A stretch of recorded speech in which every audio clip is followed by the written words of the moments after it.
Good morning, humiling si nanay ngayon ng laing. So, bibili natin ng laing na gusto niya. Pupunta tayo sa palengke.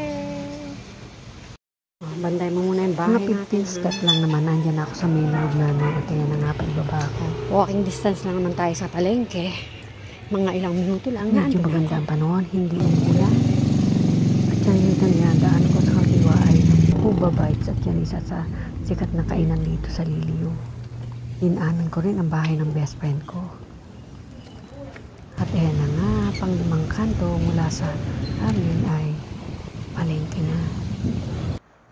Dahil yan nga yung pinaglipatan, medyo mas malapit kaysa dati.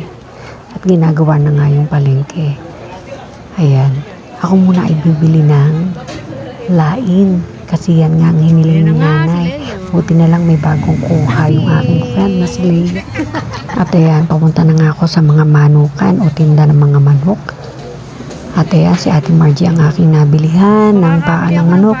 At hiniling din ni nanay na bilhin ko rin paa ng manok. Sama kita sa vlog. At nakatipo ang nanay. So ayan, nakinuha ko at binalikan ko na yung laing na gusto ni nanay. At syempre hindi pwedeng malimutan ng prutas. At after nga yan, bumili naman ako ng konting prutas at medyo gusto na yung prutas ko sa bahay. So, Kaya Ate Sen.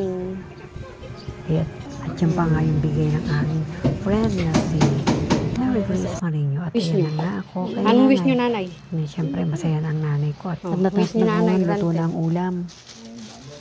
Nang ko na ngang may luto si nanay na ampalaya na may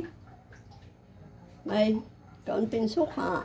Ipag talaga ng nanay ko. Wala akong malok. At bukas na nga maluluto yung kanyang lain or lapak na may lamang gabi. sardinas. Thank you for watching. God bless. Follow for more.